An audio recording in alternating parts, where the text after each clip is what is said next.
সুপ্রিয় দর্শক, ভিওডি বাংলার নিয়মিত আয়োজন নিউজ ন্যারেটিভের পর্বে আপনাদের সবাইকে স্বাগত জানাচ্ছি। আমি মঞ্জুর মিলন। আপনারা জানেন যে সমসাময়িক নানা বিষয় নিয়ে আমাদের এই অনুষ্ঠান আমরা আয়োজন করি।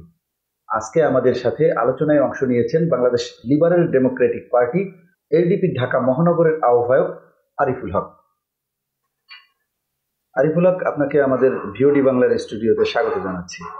আপনাকেও ধন্যবাদ আমাদের দল লিবারেল ডেমোক্রেটিক পার্টির পক্ষ থেকে।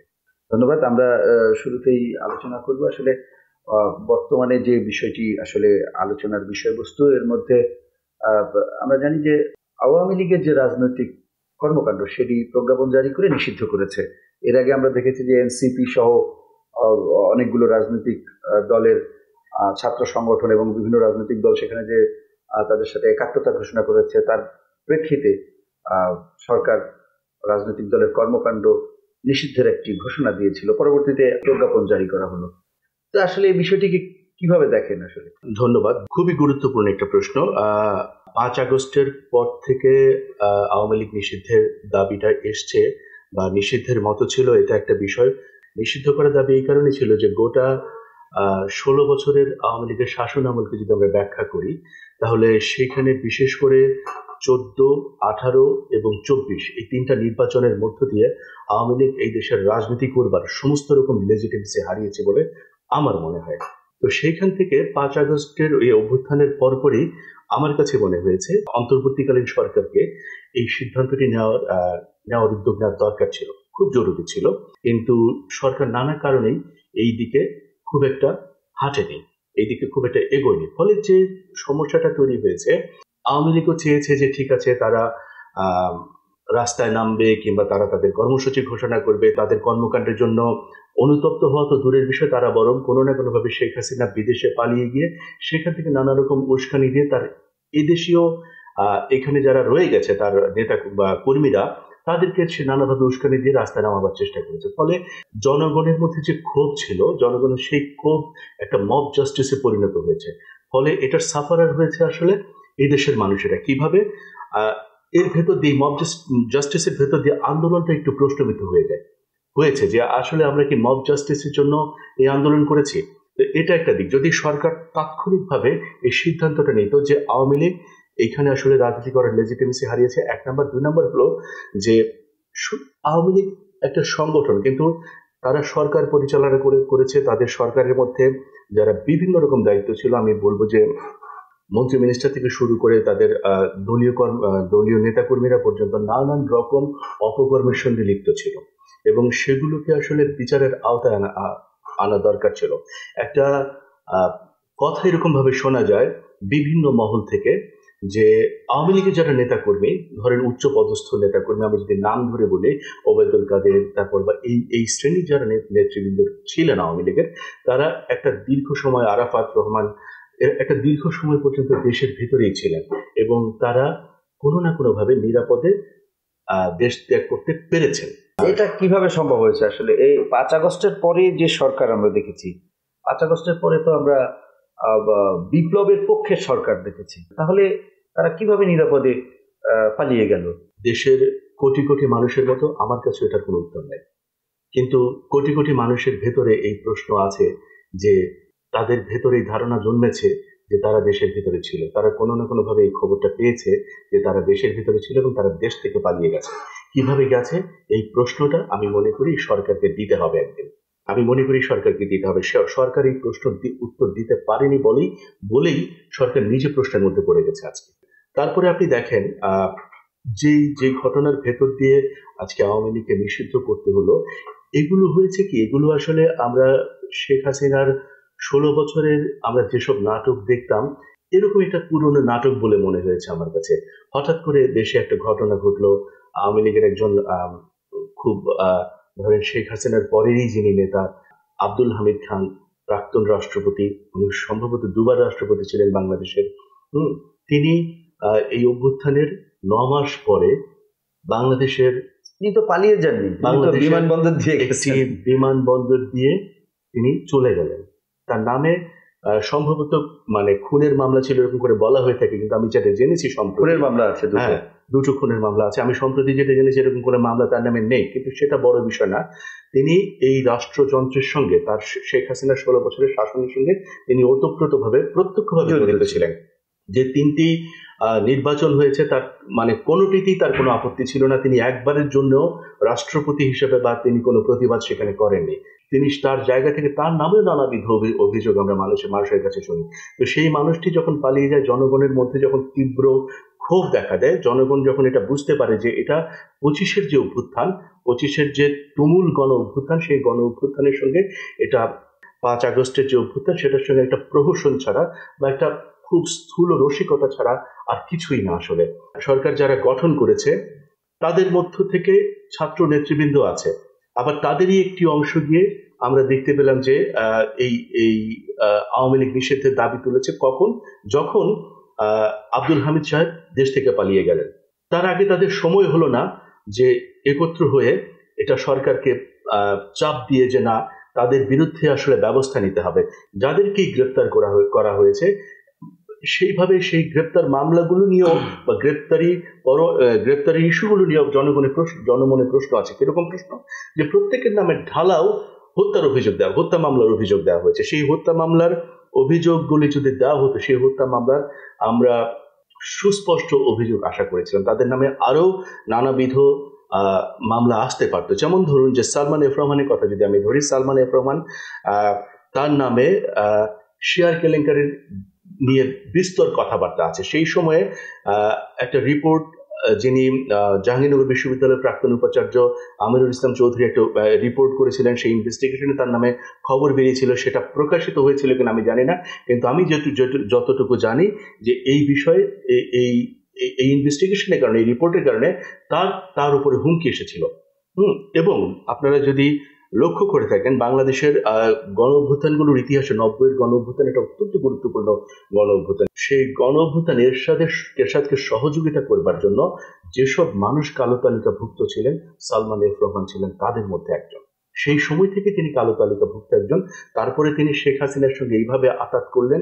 তারপরে তিনি এই 24-এর গণ অভ্যুত্থানে যে ব্যাপক হত্যা হলো, সেই হত্যার সঙ্গে তিনি জড়িত ছিলেন। তো এরকম অনেক বিষয় ছিল যেগুলোকে আসলে আমার কাছে মনে হয়েছে এই অন্তর্বর্তীকালীন সরকার খুব সুন্দর সুচারুভাবে গ্রহণযোগ্যভাবে ইনভেস্টিগেট করতে পারতেন এবং সেগুলোকে আইনের আওতায় আনতে পারতেন। সেই জায়গাটা তারা ব্যর্থ হয়েছেন বলে আমি মনে করি। সো ফলে আপনি যে কথাটি বললেন যে এখানে আজকে আমি কিভাবে দেখি, আজকে সরকার এমন সময় এসে এমন ভাবে এই নিষিদ্ধের কাজটি করলেন, আমরা খুশি হই যে ঠিক আছে নিষিদ্ধ হয়েছে, কিন্তু আমরা একই রকম ভাবে একটু বিব্রত হই এই ভেবে যেটা করতে 9 মাস লেগে গেল। এটা এমন সময় এসে করলেন, এটা আসলে সরকার কেন করলেন? এটা কি তার নিজের দায় বাঁচাবার জন্য করলেন, নাকি তিনি নিজে কিছুটা বেকায়দায় পড়ে গেছেন, সেই জায়গা থেকে তিনি নিজেকে রক্ষা করবার জন্য করলেন? কোনটা করলেন আমাদের জানা যায় না। বললেন এক ধরনের প্রচ্ছন্ন ইঙ্গিত দিলেন যে আসলে এই সময় এসে কেন করতে হবে। এই সময় আব্দুল হামিদ চলে গেছেন, এইটাকে ধামাচাপা দেওয়ার জন্য এরকম মিন করছেন আপনি? আব্দুল হামিদ চলে যাওয়ায় সরকারের যে দায়, এটাকে এড়ানোর জন্য কি আন্দোলন? কিছু ঘটনা তো আমি যদি এভাবে মিলাতে চাই, আমাকে কি কেউ বলবে সে না এভাবে মিলানো যাবে না? কারণ আমি আগে একটা প্রশ্ন করেছিলাম, আমার মনে এটা প্রশ্ন যে আসলে আওয়ামী লীগের কার্যক্রম নিষিদ্ধ আর আওয়ামী লীগের রাজনীতি বা দল হিসেবে আওয়ামী লীগ নিষিদ্ধ, দুটো বিষয় কিন্তু এক নয়। আমরা দেখলাম যে এনসিপির নেতৃবৃন্দকে সাংবাদিকরা প্রশ্ন করছিলেন যে দুটো বিষয় একটু আলাদা করবেন। আসলে আওয়ামী লীগ নিষিদ্ধ হওয়া আর আওয়ামী লীগের কার্যক্রম নিষিদ্ধ হওয়া, এই দুটো বিষয় এক কিনা? প্রথম বোধহয় বিষয়টা যেটা ছিল যে একটা সিদ্ধান্তে না পৌঁছানো পর্যন্ত তাদের সমস্ত কার্যক্রম নিষিদ্ধ থাকবে। আওয়ামী লীগ মানুষের সামনে কিভাবে এসে দাঁড়াবে? একটা বিষয় কি, ধরুন হ্যাঁ আপনার কথা ঠিক আছে, এটা একটা নৈতিক জায়গা থেকে সে হয়তো দাঁড়াতে পারে না, কিন্তু আমাদের দাবি যে এটা আইন সিদ্ধ যে সে আসলে করতেই পারবে না রাজনীতি, সে তো তার কার্যক্রম পরিচালনা করতে পারবে না যতদিন পর্যন্ত না সে তার এই প্রশ্নের সদুত্তর দিতে পারছে যে কেন সেদিনের ভূমিকা এরকম ছিল, এই ন্যাক্কারজনক ভূমিকা সে কেন নিয়েছিল। আওয়ামী লীগের যে রাজনৈতিক ইতিহাস ঐতিহ্য, তার সাথে আসলে বিগত দিনে যে ঘটনাগুলো ঘটেছে এগুলো চাই না, তারপরেও আমরা সেগুলো স্বাক্ষর দেখেছি এবং 5 আগস্টের আগে যেসব ঘটনা বাংলাদেশে ঘটেছে এগুলো বাংলাদেশ না, পুরো বিশ্বই এটি আসলে অবলোকন করেছে এবং পুরো বিশ্বই এটিকে ধিক্কার জানিয়েছে। তো 5 আগস্টের পরে আওয়ামী লীগকে নিয়ে একটি ধোঁয়াশা তৈরি, যে আওয়ামী লীগ নেতাদের আশ্রয় প্রশ্রয় দেওয়া, আওয়ামী লীগ নেতাদেরকে পুনর্বাসন করা, সরকার ইনিয়ে বিনিয়ে বলবো, সরকার বিভিন্ন সময় বলছেন যে সরকারি দলের, অর্থাৎ আমরা সরকারি দল যদি না ধরি, এনসিপির নেতারা বলছেন বিভিন্ন সময় যে বিএনপি পুনর্বাসনের চেষ্টা করছে, আবার বিএনপি বলছে সরকার পুনর্বাসনের চেষ্টা করছে। এই যে কাদা ছড়াছড়ি, এই কাদা ছড়াছড়ির রাজনীতি আগেও ছিল, এখন আওয়ামী লীগ কেন একটা ইস্যু? আমার প্রশ্ন, কেন ইস্যু? এটা ইস্যুটা, আপনি আওয়ামী লীগের বিচার করেন, আমার কথা হচ্ছে যে আওয়ামী লীগের বিচার করেন আপনি। আওয়ামী লীগের প্রত্যেকটা ইউনিটের লোক তো এই গণহত্যায় জড়িত, তাই যদি হয় আপনি সে বিচার করেন। তো এই কাদা ছড়াছড়ি কেন? কেন আপনি বললেন বিচার করতে? বিচার যদি করতে হয় আমার একটা বিচার ব্যবস্থা লাগবে, আছে কি? আমাদের তো বিচার ব্যবস্থা আছে, সেটা কতটুকু কি সেটা তো অন্য বিষয়, কিন্তু সেটা তো আমাদের দেশেরই বিচার ব্যবস্থা। বিচার ব্যবস্থাটা নাই আসলে আমাদের দেশে কার্যত। আসলে যেটা হয়েছে, যে কারণে আমি প্রশ্নটা তুললাম, যে ধরুন গত 16 বছরে শেখ হাসিনা খুব দক্ষতার সঙ্গে যে কাজটা করেছে, একটা হচ্ছে সমস্ত রকম প্রতিষ্ঠানগুলোকে শেষ করে দেওয়া। হ্যাঁ, এটা একটা ফেলিওর, একদম ধ্বংস করে দেওয়া বলতে যেটা বোঝায় সেটা হচ্ছে প্রতিষ্ঠানগুলোকে ধ্বংস করে দেওয়া। আরেকটা হচ্ছে, এটা বাংলাদেশের জন্মের শুরু থেকে ছিল, কম বেশি ছিল, কিন্তু শেখ হাসিনার আমলে এসে এটা মানে বাংলাদেশের মানুষের মোরাল ফেলিওরটা একটা এমন একটা জায়গায় গেছে যেখান থেকে আসলে রিকভার করতে না পারলে কোনো কিছু দিয়ে কিছু হবে না আসলে। এটা আমার মনে হয়, এবং আমার মনে হওয়াটাকে আমি ভুল মনে করি না। মোরাল ফেলিওর বলতে আমি বোঝাচ্ছি, দেখেন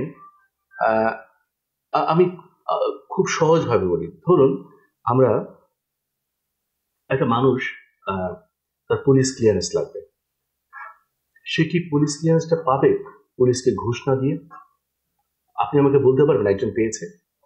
একজন মানুষের পাসপোর্ট করাতে হবে, তাহলে যে মানুষটা আজকে বিসিএস পরীক্ষা দিয়ে পুলিশে জয়েন করে তার একটা পুলিশ ক্লিয়ারেন্স দিতে হয়, তাহলে সে পুলিশকে ঘুষ দিয়ে তারপরে এই পেশায় জয়েন করছে। তেমনি ভাবে বাংলাদেশের প্রত্যেকটা মানুষ, এটা একটা মোরাল ফেলিয়ার বলে মনে হয় আমার একটা নেশনের জন্য। এটা একটা দিক। তেমনি ভাবে সে ঠিক এই মোরাল ফেলিয়ার আমার নিজের ভেতরে যেমন হয়েছে, তেমনি আমার ইনস্টিটিউশনের মধ্যে হয়েছে, সেটা প্রত্যেকটা ইনস্টিটিউশনের মধ্যে হয়েছে। তো হওয়ার ফলে যেটা হয়েছে, আপনি যে কথাটা বললেন যে আওয়ামী লীগের যে নেতা কর্মীরা কিভাবে পালায়, আসলে পালায় এই কারণে, কারণ আমরাও নিজেরা মানুষ হিসেবে যে এক ধরনের মোরাল ফেলিয়ার আমাদের ভেতরে ঘটে গেছে, মোরাল করাপশন আমাদের ভেতরে ঢুকে গেছে। সো আমরা কোনো না কোনো সুযোগ সুবিধার কারণে, কারণ আমি মানি আর না মানি, এই মানুষগুলো আমার রাষ্ট্র লোপাট করে নিয়ে গেছে, আমার রাষ্ট্রের তহবিল খালি করে ফেলেছে। সো বাকি আমরা যারা রয়ে গেলাম, আমাদের সবারই ধরেন আমাদের যেহেতু সেই মোরাল স্ট্রেংথটা নাই, আমাদের পয়সার দরকার আছে। সো আমরা পয়সার কাছে বিক্রি হচ্ছি না, আমি সেটা কি করে বলবো, আমি কি করে নিশ্চিত হবো? সো আমি পয়সার জন্য, আমি পয়সার বিনিময়ে কিংবা ক্ষমতার বিনিময়ে কিংবা কোনো কিছুর বিনিময়ে আমি আসলে ওই খুনি বা আওয়ামী লীগের সমস্ত মানে ক্রিমিনাল গুলোকে আমি কোনো না কোনো ভাবে শেল্টার দিচ্ছি, হয় তাদেরকে পালাতে সাহায্য করছি, অথবা তাদেরকে আমি অন্যভাবে শেল্টার দিচ্ছি, আমি কিছু না কিছু করছি। সো আওয়ামী লীগ, শেখ হাসিনার পতন বা আওয়ামী লীগের পতন হয়েছে মানে মোরালি আমরা পিউরিফাইড হয়ে গেছি, এটা ভাববার কোনো কারণ নেই। আমি এই কথাটা বারবার করে আসলে মানে বলতে চাই এই কারণে, বা আরেকটু জোর দিয়ে বলতে চাই এই কারণে, প্রফেসর ইউনুসেফ, আমাদের প্রধান উপদেষ্টা ডক্টর ইউনুসেফ যে কয়টা ইন্টারভিউ আমি শুনেছি, বিশেষ করে আন্তর্জাতিক গণমাধ্যমের সঙ্গে, ধরুন আল জাজিরা বা অন্যান্য বিবিসির সঙ্গে তার যে ওনার যে ইন্টারভিউগুলো আছে, সেগুলোতে উনি যখনই আইন শৃঙ্খলা পরিস্থিতি নিয়ে বা এই ধরনের কোনো নাজুক কোনো ইস্যু নিয়ে যখন উনি প্রশ্নের মুখোমুখি হন, তখন উনি দুটা প্রশ্ন করেন সাংবাদিককে। এক, আপনি কার সাথে কম্পেয়ার করছেন? আপনি কি আওয়ামী লীগের সঙ্গে কম্পেয়ার করছেন, নাকি আপনি একটা আইডিয়াল সিচুয়েশন পরিস্থিতির সঙ্গে কম্পেয়ার করছেন? তুলনা কার সঙ্গে করছেন? যদি আপনি আওয়ামী লীগের সঙ্গে তুলনা করেন তাহলে আমার কিছু বলবার আছে, আমরা মনে করি আমরা অনেক ভালো করছি। আর যদি আপনি আইডিয়াল সিচুয়েশনের সঙ্গে তুলনা করেন তাহলে আমার কিছু বলবার নেই। কিন্তু এইখানে প্রশ্নটা আসে, আমি নিজেকে আওয়ামী লীগের সঙ্গে তুলনাটা করি কিভাবে? আমার তো মনে হয় যে আমি যদি বাংলাদেশে যে কোনো একজন মানে মূল্যবোধ সম্পন্ন মানুষকে যদি আমি রাষ্ট্র পরিচালনা করতে দেই আজকে, যে কোনো মূল্যবোধ সম্পন্ন মানে ন্যূনতম মূল্যবোধ সম্পন্ন মানুষকে যদি আমি রাষ্ট্র পরিচালনার দায়িত্ব দিই, সেও শেখ হাসিনার চেয়ে ভালো রাষ্ট্র পরিচালনা করবে, আওয়ামী লীগের চেয়ে ভালো রাষ্ট্র পরিচালনা করবে, এটা আমি হলফ করে বলতে পারি।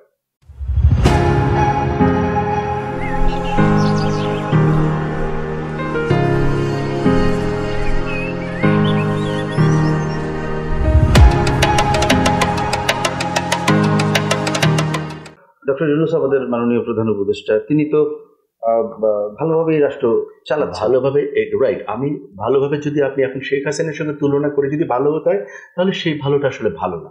হ্যাঁ, শেখ হাসিনা কখনো একটা স্ট্যান্ড আন্তর্জাতিক মহলে তার একটা গ্রহণযোগ্যতা নিশ্চয়ই আছে, আমার সেগুলো নিয়ে কোনো, তিনি অনেক বড় মাপের মানুষ, সেগুলো নিয়ে আমার কোনো দ্বিমত নেই, সন্দেহ নেই। তিনি অবশ্যই মানে আন্তর্জাতিকভাবে অনেক গ্রহণযোগ্য একজন মানুষ।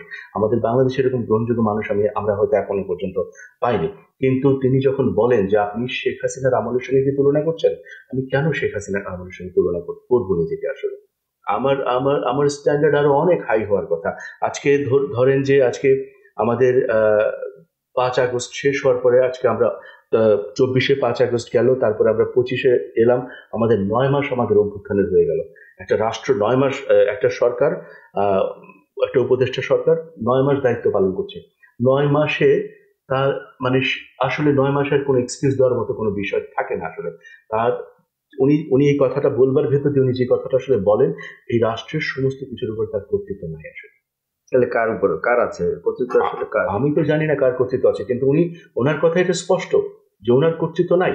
ওনার যদি কর্তৃত্ব থাকতো তাহলে উনি এভাবে কথা বলতে পারতেন না। ওনার যদি কর্তৃত্ব থাকতো তাহলে উনি এভাবে বলতেন না। তাহলে মব জাস্টিস হতো না আসলে, মব জাস্টিস হতো না। ঢাকা শহর বাংলাদেশের মানে সবচেয়ে বড় শহরগুলির, সবচেয়ে গুরুত্বপূর্ণ শহরগুলির মধ্যে মানে অন্যতম, আমাদের রাজধানী, তাই না? আমাদের এখানে নিশ্চয়ই পুলিশ, আর্মি বা অন্যান্য কোনো কিছুরই কোনো অভাব থাকবার কথা নয়। অন্তত আপনি এইটুকুর উপরে নিয়ন্ত্রণ আনেন, সেখানে কিভাবে একটা মব জাস্টিস হয়, কি করে সম্ভব? না, এটা ঠিক আছে। সরকার এটি রাজনৈতিক সরকার নয়, তো রাজনৈতিক সরকার না হওয়ার কারণে তাকে অনেক চ্যালেঞ্জের মুখোমুখি হতে হয়েছে। আমরা বিগত দিনে দেখেছি যে গত 17 বছরে প্রশাসনকে যেভাবে ঢেলে সাজিয়েছে আওয়ামী লীগ সরকার, এমনকি তারা দলীয়করণের বৃত্ত তৈরি করেছে। তারা এই বৃত্ত তো আপনি এত সহজে ভরাট করতে পারবেন না, কারণ হচ্ছে আপনি একটা সচিব তৈরি করতে তো অনেক বছর সময় লাগে, একটা প্রতিষ্ঠানের প্রধান তৈরি করতে অনেক বছর সময় লাগে, আপনি তো সেটি 2, 4, 6 মাসে করতে পারবেন না। তো সেক্ষেত্রে আপনার তো বিকল্প কোনো পথ নেই। খুবই দারুণ প্রশ্ন। আমরা হয়তো খুব শীঘ্রই একটা নির্বাচনের দিকে যাব, কবে যাব জানি না, কিন্তু আমি আশা করছি খুব শীঘ্রই হয়তো যেতে পারবো। সেটা কত দ্রুত আপনি আসছি সেই জায়গাটা আসছি। কেন এই প্রসঙ্গটা তুললাম সেটা একটু বলি। সেই নির্বাচনে যদি আমি একজন প্রার্থী হই এবং আমি যদি বলি আপনাকে এইভাবে করে যে আমি আসলে ক্ষমতায় গেলে আমি আইন শৃঙ্খলা পরিস্থিতির উন্নয়ন ঘটাবো, এই কাজগুলো আমি করব, তো তখন কি আমি বলবো আপনাকে যে আমি 3 বছর পর্যন্ত আমি 3টা বছর বা 2 বছর বা 3 বছর অন্তত একই গান গাইবো যে আসলে আগের সরকার যা করে গেছে আমাকে সেটা রিকভার করতে পারছি না বলে, বা তাদের কর্মকাণ্ডের জন্য আজকে এইভাবে মানুষ মারা যাচ্ছে, বা তাদের কর্মকাণ্ডের জন্য আমি কি বলবো আমার নির্বাচনী প্রচারণায়? আমি বলবো না। আমি যেদিন থেকে সরকার সেদিন থেকে দায়িত্ব আমার, অ্যাকাউন্টেবিলিটি আমার, রেসপন্সিবিলিটি আমার। বাংলাদেশের স্বাধীনতার 50 বছর পার হয়ে গেছে অনেক আগে। আমাদের এই কথা বলবার সময় আছে যে সরকার হবে, যে সরকারের দায়িত্ব নেবে, সে দায়িত্ব নিয়েই সরকার গঠন করবে এবং তার রাষ্ট্রে তার সরকারে ঘটে যাওয়া যে কোনো ঘটনার জন্য তাকে জবাব দিতে হবে। এখানে একটি বিষয়ে আসলে আমরা জানি, বিভিন্ন সময় বিভিন্ন চায়ের আড্ডায় অনেকের মুখেই শুনি, এটা কোনো পত্রপত্রিকার বা ধরনের অফিসিয়াল কোনো খবর না, সেটি হলো যে এরকম একটা বিষয় কিনা যে সরকার এখন মনে করছে যে আওয়ামী লীগের যারা আছে এদেরকে সরিয়ে আসলে কাদেরকে আনবে, এদের বিকল্প একটা প্ল্যাটফর্ম আছে বিএনপির, মানে প্রশাসনের লোকজন বিএনপি মনা কিনা, হয়তো যারা আগে ওএসডি হওয়া কিংবা চাকরি হারিয়েছিল তাদেরকে আনতে গেলে তারা তো বিএনপি মনা, আবার তারা তো বিএনপির দিকে ঝুঁকবে। সরকারের সাথে উপদেষ্টা হিসেবে আছেন ছাত্ররা, যে রাজনৈতিক দলটি গঠন করেছেন এনসিপি, তারা মনে করছে যে তাহলে তো বিএনপি নির্বাচনে গেলে তারা ভবিষ্যতে নির্বাচন থেকে শুরু করে সবকিছু সুবিধা ভোগ করবে, সারা দেশে প্রশাসনিক সুবিধা বিএনপি ভোগ করবে। এই একটা বিষয় কি আসলে বর্তমান যে দোসরদের বলা হয় যে প্রশাসনের বিভিন্ন স্তরে দোসর রয়েছে, তাদেরকে না সরানোর কি এটি একটি কারণ কিনা? না, না সরানোর হতে পারে, এসব সমীকরণ কাজ করতে পারে, এসব সমীকরণ মাথায় থাকতে পারে, কিন্তু আমি যেটা মনে করি সেটা খুব সহজ এবং সরল। আমার আমার মনে হয় যে আমি একটা সরকার, আমি একটা নির্দিষ্ট দায়িত্ব নিয়ে এই সরকার গঠন করেছি। সেটা হতে পারে উপদেষ্টা সরকার। আমার দায়িত্বের মধ্যে প্রধান হচ্ছে যে আমাকে আসলে একটা মেয়াদ আমার ঠিক করতে হবে, যে আমি কতদিন সরকারে থাকবো। আমি একটা ইন্টারিম গভর্নমেন্ট তো সেটি হওয়া উচিত, একটা সেটা রূপরেখা হচ্ছে থাকা তার, উচিত right, যে এই কদিন তারা ক্ষমতায় থাকবে, Right, নির্বাচনের হ্যাঁ, রূপরেখা দিবে। তো এটা যখন থাকবে না, সে নিজেকে নিজে আসলে দুর্বল করে ফেলবে। কারণ কিভাবে করবে?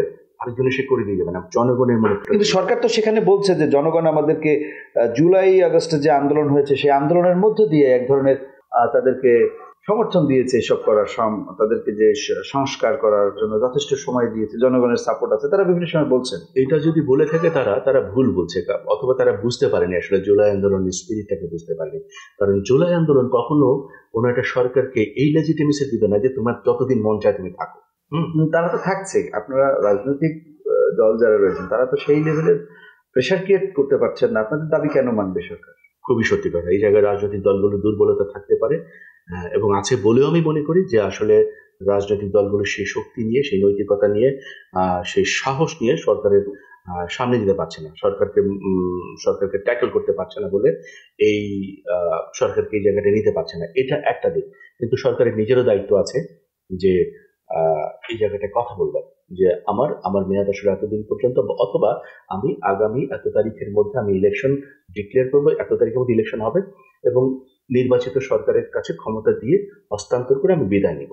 এটা সরকারের বলা উচিত, অনতিবিলম্বে বলা উচিত বলে আমি মনে করি। আরেকটি বিষয়, বিএনপি নেতারা প্রতিনিয়ত প্রায়শই বলছেন যে সরকার আওয়ামী লীগের মতোই তারা একটা ইস্যুকে ডাইভার্ট করার জন্য আর একটা নতুন ইস্যু তৈরি করে আসলে নির্বাচনকে পেছানোর একটা পায়তারা করছে। বিএনপি নেতা গয়েশ্বরও দু একদিন আগে তিনি প্রেস ক্লাবে একটা অনুষ্ঠানে তিনি বলেছেন।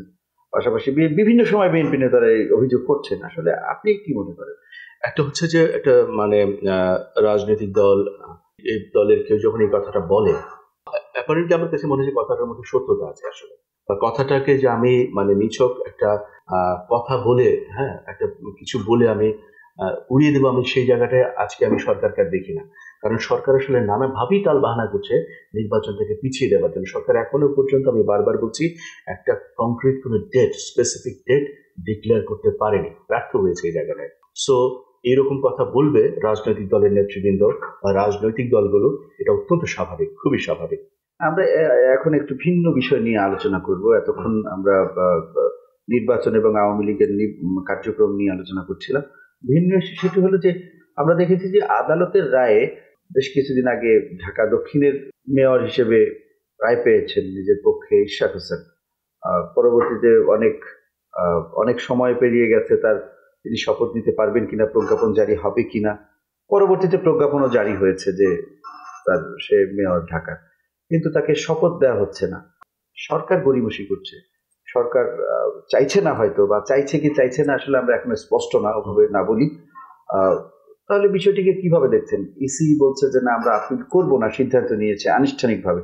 তাহলে তো তার শপথ নিতে আর কোনো বাধা নেই, বাধা থাকার কথা না। তাহলে বাধাটা কোথায়? দেখেন, এইখানে আসলে এই জায়গাটার মধ্যে আমার কাছে বারবার মনে হয়েছে যে এই যে সরকারটা গঠিত হলো, উপদেষ্টা সরকার, এবং তারা একটা প্রধান দায়িত্ব নিয়ে এসছে, একটা গুরু দায়িত্ব নিয়ে এসছে, বা যে যে কথাটা বলে তারা বারবার নির্বাচনকে পেছাবার চেষ্টা করে, সেটা হলো সংস্কার। যে সংস্কার না হলে আমরা আসলে সংস্কার শেষ না করে আমরা কোনো কিছু একটা ইলেকশন ডিক্লেয়ার করতে পারি না, একটা নির্বাচনের দিন ধার্য করতে পারি না। তাহলে এই কথাটা তারা বারবার বলছেন, তাই না? তো এই কথাটার মধ্যে আমি যদি একটা কথা ধরি, সংস্কারটা কোথা থেকে শুরু হবে? সংস্কারটা প্রথমত আমি মনে করি যে আসলে সরকারের নিজের মধ্যে সংস্কারটা শুরু হওয়া উচিত। সেটাই, নিজের মধ্যে সব সংস্কার তো এমন না যে সব সংস্কার আমি আইন করে করে আমাকে করতে হবে। কিছু সংস্কার আমি একটা সরকারি দায়িত্ব থেকে আমি বলতে পারি যে মানে একটা সংস্কারের নমুনা আমি দিতে পারি। যেমন ধরেন, আমি যদি কিছুদিন আগে ঘটে যাওয়া একটা কথা বলি অন্য একটা প্রসঙ্গে। একজন উপদেষ্টা, তাকে সাংবাদিক প্রশ্ন করলেন যে পহেলা বৈশাখে যে র্যালি হলো সেখানে প্রাক্তন প্রধানমন্ত্রী শেখ হাসিনার যে এটাকে কি বলে, ডামি বা যে একটা একটা কিছু নির্বাচন, হ্যাঁ, তার একটা প্রতিকৃতি, প্রতিকৃতি একটা বিকৃত করে বা তাকে খুব একটা ফ্যাসিস্ট চেহারা দিয়ে তার যে প্রতিকৃতিটা তৈরি করা হলো, সেটা কেমন হলো, সেটা কি ঠিক হলো কিনা, সেটাকে জাতিকে সেটা দ্বিধা বিভক্ত করে ফেলবে কিনা। তো এইখানে এই প্রশ্নটার মধ্যে অনেকে সাংবাদিকের মধ্যে একটা আওয়ামী লীগের গন্ধ খুঁজে পেয়েছে, অনেকে এভাবে দেখেছেন। এবং উপদেষ্টা জনাব মাননীয় উপদেষ্টা এটাকে যেভাবে উত্তর করেছেন, তিনি আসলে প্রশ্নটা উত্তর না করে তিনি বারবার করে একটা জায়গায় যাচ্ছেন যে এটার থিমটা কি ছিল, আপনি কি থিম লাইনটা পড়েছেন কিনা, বা বারবার করে এরকম করে শেষ পর্যন্ত আমার মনে হয়েছে তিনি প্রশ্নটার উত্তর দেননি। এবং আমি যতটুকু শুনেছি, পরে আমি যদি ভুল হই আমি ক্ষমা চেয়ে নিচ্ছি আপনাদের কাছ থেকে, আমি শুনেছি সেই 3 জন সাংবাদিকের এই প্রশ্ন ছিল এবং তারা সেই 3 জন সাংবাদিক পরবর্তীতে একটু সমস্যার মধ্যে পড়েছে এইসব প্রশ্ন করবার কারণে। হ্যাঁ, এখন আমার কথা হলো, দেখেন, আমি যদি একটা সরকার হই, আমি চাইবো যে আমার প্রেস খুব ইন্ডিপেন্ডেন্ট হয়ে উঠুক, আমার প্রেস শক্তিশালী হয়ে উঠুক। কেন? আমি মনে করি আমার প্রেস যত শক্তিশালী হবে, আমি সরকার হিসাবে তত বেশি শক্তিশালী হব। কারণ আমি বিশ্বাস করি যে একটা স্ট্রং একটা মানে মিডিয়া ছাড়া, প্রেস ছাড়া একটা সরকার কখনো তার দায়িত্ব আসলে নির্ভুলভাবে পালন করতে পারবে বলে আমি মনে করি না, পারা সম্ভব না। পৃথিবীর বিভিন্ন দেশে আমরা দেখেছি সাংবাদিকরা রাষ্ট্রপতির দিকে, প্রধানমন্ত্রীর দিকে কড়া কড়া প্রশ্ন ছড়িয়ে দেয় এবং রাষ্ট্রপতি সেসব প্রশ্ন নেয়, প্রধানমন্ত্রীরা সেসব প্রশ্ন নেয় এবং অত্যন্ত যৌক্তিকভাবে সেসব প্রশ্নের উত্তর দেওয়ার চেষ্টা করে। আমাদের দেশে এই সংস্কৃতিটা আসলে অ্যাবসেন্ট এবং এটা 16 বছরে ভয়াবহ মাত্রায় অনুপস্থিত ছিল। আমাদের দেশের সাংবাদিক মানে ধরেন শেখ হাসিনার প্রেস কনফারেন্সে যেসব তারা কেনা সাংবাদিক ছিল, তাদের প্লটের ভিত্তিতে তারা প্রশ্ন করতেন যে এই প্রশ্নের জন্য এই প্লট, ওই প্রশ্নের জন্য ওই প্লট, এত টাকা, এরকম গল্প শোনা যায়। এবং আপনি জানেন যে এরকম করতে করতেই শেখ হাসিনার পতনটা হয়, কিন্তু এরকম কোনো একটা প্রশ্নের ভেতর দিয়ে সে আটকে যায়। তো আমি এটা কেন বললাম, ধরুন এই উপদেশটাকে যখন এই প্রশ্নটা করলো, আমরা বলছি যে আমরা ইনস্টিটিউশন গুলো গড়ে তুলবো, তাহলে সেই যে প্রতিকৃতিটা গড়ে তুললো এটা চারুকলা করেছে বলে আমি যতটুকু জানি। চারুকলা একটা ইন্ডিপেন্ডেন্ট ইনস্টিটিউশন, চারুকলা কিভাবে প্রতিকৃতি করবে সেটা চারুকলার ব্যাপার। তাহলে উপদেষ্টা সাহেবকে বলতে পারা উচিত ছিল, আপনার যদি এই প্রশ্নটা হয়ে থাকে আপনি ওনাকে জিজ্ঞেস করেন, আমি তাকে ডিকটেট করবো না, এটা আমার দায়িত্ব না। এটা যদি খুব রাষ্ট্রবিরোধী কিছু হয়ে থাকে তাহলে রাষ্ট্রের কেউ যদি মামলা করে আমরা সেটা দেখবো, কিন্তু এটা আমার তাকে ডিকটেট করার দায়িত্ব না যে আপনি এরকম করে প্রতিকৃতি করবেন, আপনি এইভাবে স্লোগান লিখবেন, আপনি এটা করবেন। নো, তাহলে সেখানে সে বলতে পারতো ওই ইনস্টিটিউশন হয়ে ওঠার জায়গাটা সে নিজেকে নিয়ে যেতে পারতো। কিন্তু আমি যেটা বললাম যে সংস্কারটা শুরু হয় নিজ থেকে, আসলে নিজের ভেতর থেকে শুরু হয়, নিজেকে দিয়ে শুরু হয়। সেটা আমাদের উপদেষ্টারা বা আমাদের সরকার আসলে করে উঠতে পারেনি বলে যখন একটা বিচার ব্যবস্থার ভেতর দিয়ে, একটা বিচার আদালতের রায়ের ভেতর দিয়ে যখন আসলে ইশরাক সাহেবের মেয়র পদটা পুনর্বহাল হলো, সেটার প্রতি হয়তো তারা শ্রদ্ধা দেখাতে পারেনি, অথবা সেটার প্রতি তারা পুরোপুরি আস্থা আনতে পারেনি। ফলে কেন সমস্যাটা কোথায়? যেখানে আদালত রায় দিয়েছে, তিনি তো হেরে যাওয়ার পরে ওই নির্বাচনগুলো সম্পর্কে সবার ধারণা আছে, ভোট কিভাবে ছিনিয়ে ভোট ব্যবস্থাকে ধ্বংস করে আমরা নিজেরা দেখেছি। তখন আমি ওই নির্বাচনে আমি নিজে সংবাদ সংগ্রহ করার সৌভাগ্য আমার হয়েছিল, মানে চোখের সামনে নিয়ে গেল। সেটি একটি মামলা করে রেখেছিলেন তিনি, পরবর্তীতে সেটি রায় পেলেন যখন দেশে গণতন্ত্র ফিরে আসলো। তো সেরকম অবস্থায় রায় পেয়ে তিনি শপথ নিতে পারবেন না। আসলে বিষয়টি সরকারের সাথে সাংঘর্ষিক কোন জায়গায়, সরকার কেন গড়িমসি করছে? খুবই যৌক্তিক প্রশ্ন। এইসব প্রশ্নের আসলে জবাব তো তারা আপিল না করার সিদ্ধান্ত নিয়েছে এর বিরুদ্ধে, রাইট? তাহলে বাধাটা কোথায়? কোনো বাধা নেই। তাহলে সরকারকে একটা স্পষ্ট জবাব দিতে পারা উচিত ছিল যে আমি এই কারণে এটা করছি না। সেরকম কোনো স্পষ্ট জবাব নাই। কিন্তু আমি এই কথাটাই বারবার করে বলার চেষ্টা করছি, সরকার নিজেকে কোনো একটা জায়গায় পরিষ্কার একটা অবস্থান সে নিতে পারে না, যেটা আমার অবস্থান। এই বিষয়ে রাজনৈতিক সরকার না বলেই তারা হয়তো দৃঢ়ভাবে কোনো সিদ্ধান্ত নিতে পারে না, হয়তো পারে না। এটা একটা, যেমন আমি কথা বললাম, আবার আমার কাছে আরেকটা বিষয় আমি আপনাকে একটু আগে বলেছি যে তাদের সামগ্রিক কর্মকাণ্ডে আমার কাছে মনে হয় তাদের আসলে রাষ্ট্রের উপরে, রাষ্ট্রের প্রতিষ্ঠানগুলোর উপরে পুরোপুরি কর্তৃত্ব তাদের নাই।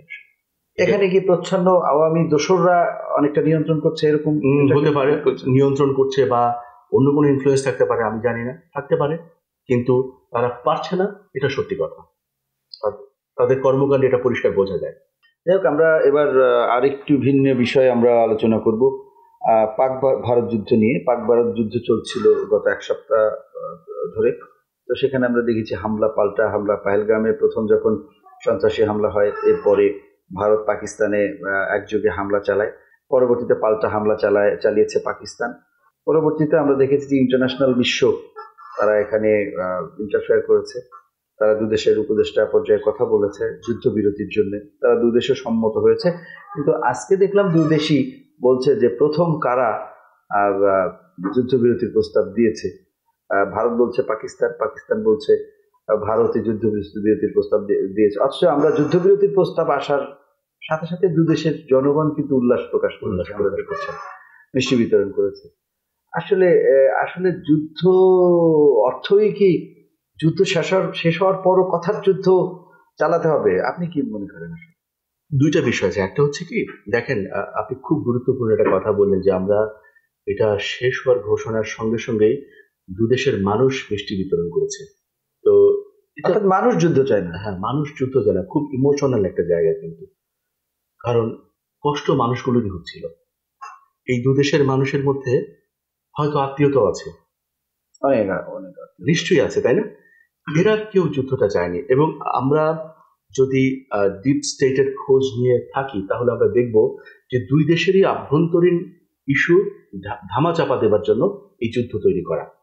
এবং বড় বড় নিউজ পোর্টালগুলিতে আমরা যখন এই যুদ্ধ ফলো করছিলাম, যুদ্ধ অনুসরণ করছিলাম, তখন দেখতে পাচ্ছিলাম যে প্রথমত ভারত এই যুদ্ধের মানে তাদের যে যুক্তি, কেন তারা যুদ্ধ শুরু করলো বা মানে এটাকে একটা ওয়ার অফ অ্যাক্ট বলে ডিক্লেয়ার করলো অথবা যুদ্ধ চাই এরকম একটা বিষয় বললো, তার যে পেহেলগামে যে হামলাটা হয়েছে, তারা বলছে এক্সকিউজ মি, তারা বললো যে এটা পাকিস্তান করেছে। কিন্তু পাকিস্তান বারবার করে বলছে যে এটার একটা স্বাধীন তদন্ত করো, হ্যাঁ, ইন্ডিপেন্ডেন্ট রাইট ইনভেস্টিগেশনের জন্য তারা বারবার করে রিকোয়েস্ট করতে থাকলো। তারা বললো যে আন্তর্জাতিক ইয়েতে করো এবং এতে যদি কোনো কিছু পাওয়া যায় তাহলে আমরা এটা মেনে নেব। কিন্তু ভারত এই জায়গাটায় কোনো কথাই বললো না, এই জায়গাটায় তারা বললো না। এবং যেটা তারা করলো সেটা আমার কাছে আসলে খুব ভয়ঙ্কর একটা ব্যাপার মনে হয়। ভারত তার পুরনো পাকিস্তানের পুরনো হিস্ট্রিগুলো টেনে নিয়ে আসে যে ওসামা বিন লাদেনকে ওখানে পাওয়া গেছে, অমুক সালে এটা ঘটেছে, তমুক সালে এটা ঘটেছে, অ্যাজ এ রেজাল্ট এই ঘটনাটা তোমরাই ঘটিয়েছো, এইভাবে করে তারা বলতে চাচ্ছে। এখন দেখেন, যখন ইসরায়েল যখন গাজায় বোমা হামলা করে তখন তারা একই কথা বলে যে আমাদের উপরে হামলা হয়েছে। তখন যখন আন্তর্জাতিক মাধ্যমগুলো বা বিশ্বের এই যুদ্ধে ভারত যে ড্রোনগুলো ব্যবহার করেছে তার অধিকাংশ ম্যাক্সিমাম অফ দ্য ড্রোনস ছিল ইসরায়েল থেকে। তো যখন আন্তর্জাতিক মাধ্যম যখন আন্তর্জাতিক সংস্থাগুলো যখন দাবি করে ইসরায়েলের যুক্তির পক্ষে যুক্তি যে তুমি কেন হামলা করেছো, তো তুমি বলছো ওরা তোমাকে প্রথম হামলা করেছে, ইসরায়েল বলছে আমাদের দরকার নেই, we don't need to prove, তারা এমনি হামলা করতে পারে। এরকম বহুবার ঘটেছে। আমরা যদি আসলে খুব গভীরভাবে দেখি তাহলে তারা মনে করে সরকারের আসলে যে মানে অজনপ্রিয় হয়েছে তার দেশের বিরুদ্ধে নানা কর্মকাণ্ডের কারণে, সে মনে করে যে এটার ভিতর দেশে জনগণের দৃষ্টি অন্যদিকে সরাতে পারবে এবং সে নিজের দেশকে ইউনাইটেড করে নিয়ে আসতে পারবে, সে জনপ্রিয় হয়ে উঠতে পারবে। তার যে সংকট, সে যে সংকটের মধ্যে পড়ে আছে, এই সংকট থেকে সে নিজেকে দূরে রাখতে পারবে। এখন এক কথা একটু বলবেন আসলে এই যে নির্বাচন নিয়ে, নির্বাচনের যে প্রক্রিয়া বাংলাদেশে সেটি আমরা এখনো দেখছি না। সরকার আসলে নির্বাচনের রূপরেখা বলতে সেরকম কিছু দিচ্ছে না। প্রধান উপদেষ্টার কাছে বিভিন্ন রাজনৈতিক দল বিভিন্ন সময় দাবি জানায় যে দেখা করেও, বৈঠক করেও, সংলাপের মাধ্যমে যে আসলে নির্বাচন কবে হতে পারে। সরকার সুনির্দিষ্ট কোনো রূপরেখা দিচ্ছে না। মাঝে মাঝে আমরা বিদেশি গণমাধ্যমে প্রধান উপদেষ্টাকে বক্তব্য দিতে দেখি যে হ্যাঁ আমরা ফেব্রুয়ারির মধ্যে, জুনের মধ্যে নির্বাচন দেবো, ডিসেম্বরের মধ্যে নির্বাচন দেবো, 26 সালের জানুয়ারি ফেব্রুয়ারির মধ্যে নির্বাচন দেবো। আসলে সরকার খুব দ্রুত একটা সময়ের মধ্যে একটা নির্বাচনের রূপরেখা প্রণয়ন করা উচিত কিনা, যেহেতু মানুষ একটা নির্বাচনের জন্য মুখিয়ে আছে। অল্প কথা একটু আমি মনে করি এটা একটা অন্তর্বর্তীকালীন সরকার। আমি দুঃখিত, আমি মনে করি না এটা সত্যি কথা, এটা একটা অন্তর্বর্তীকালীন সরকার। অন্তর্বর্তীকালীন সরকার কি আসলে মানে শব্দটাই বলে দেয় অন্তর্বর্তীকালীন। তার সে কিছু সীমিত দায়িত্ব নিয়ে সরকার গঠন করেছে। রাষ্ট্রের একদম রুটিন ওয়ার্ক সে করবে এবং রাষ্ট্রের একদম পুরো রাষ্ট্রের স্ট্রাকচার সে পাল্টে ফেলবে এরকম কোনো সে একটা ট্রানজেকশনে আছে, সে তো এটাকে ডাইভার্ট করতে গেলে এটাকে যদি একটা প্রক্রিয়ার গণতান্ত্রিক প্রক্রিয়ার মধ্যে নিয়ে দিতে হবে, এছাড়া তার কোনো তার কাজ থাকার কথা না। কাজ নেই। আর সেটাই হচ্ছে তার নির্বাচন। হ্যাঁ, অবশ্যই তাকে আসলে একটা আমি যেটা মনে করি একটা ইন্ডিপেন্ডেন্ট ইলেকশন কমিশন নিশ্চিত করতে হবে, যে ফ্রি অ্যান্ড ফেয়ার ইলেকশন নিশ্চিত করতে পারবে। এবং আমার মনে হয় যে এটা তার এই মুহূর্তে তার একমাত্র দায়িত্ব হওয়া উচিত, এবং প্রধান দায়িত্ব হওয়া উচিত, একমাত্র না হলো। এবং এটা তার ঘোষণা করা উচিত যে আগামী অমুক সময়ের ভেতরে আমি এই নির্বাচনটা সম্পন্ন করব। আপনার কি মনে হয় আগামী বছরের 2026 সালে, আমরা যেটি শুনছিলাম যে ডিসেম্বরের মধ্যে এবছরে, কিন্তু সেটি এখন শুনছি জানুয়ারি, ফেব্রুয়ারি বা মার্চের মধ্যে হতে পারে হবে নির্বাচন? আপনার কি? ডক্টর ইউনূসের সরকার খুব আনপ্রেডিক্টেবল অ্যাক্ট করছে আমার মতে। উনি ওনার কোনো কিছু আসলে বুঝবার না। হ্যাঁ, প্রেডিক্টেবল না। ফলে কারণ বিভিন্ন সময় বিভিন্ন কথা শোনা গেছে। সো উনি যতদিন পর্যন্ত না ওনারা ঘোষণা করছেন, ফর্মালি ঘোষণা করছেন যে আমরা অমুক সময়ের মধ্যে নির্বাচন দিব, আমার কাছে মনে হচ্ছে না আমাদের অনুমান করাটা খুব যুক্তিসঙ্গত কিছু হবে বলে আমি মনে করি না। আরিফুল হক, আপনাকে আমাদের স্টুডিওতে এসে আপনার মূল্যবান সময় দেওয়ার জন্য আপনাকে অসংখ্য ধন্যবাদ। আপনি অনেক গুরুত্বপূর্ণ আলোচনা করেছেন দর্শকদের উদ্দেশ্যে। আশা করি আপনি ভবিষ্যতেও আমাদের আলোচনায় আসবেন আমন্ত্রিত অতিথি হয়ে। প্রিয় দর্শক, আজকের মতো আমাদের আলোচনা এখানেই শেষ করছি। অন্য কোনো দিন দেখা হবে অন্য কোনো অতিথির সাথে, অন্য কোনো বিষয় নিয়ে আমরা আলোচনা করব নিউজ ন্যারেটিভে। সেই পর্যন্ত সবাই ভালো থাকুন, সুস্থ থাকুন, নিরাপদেই থাকুন। ধন্যবাদ।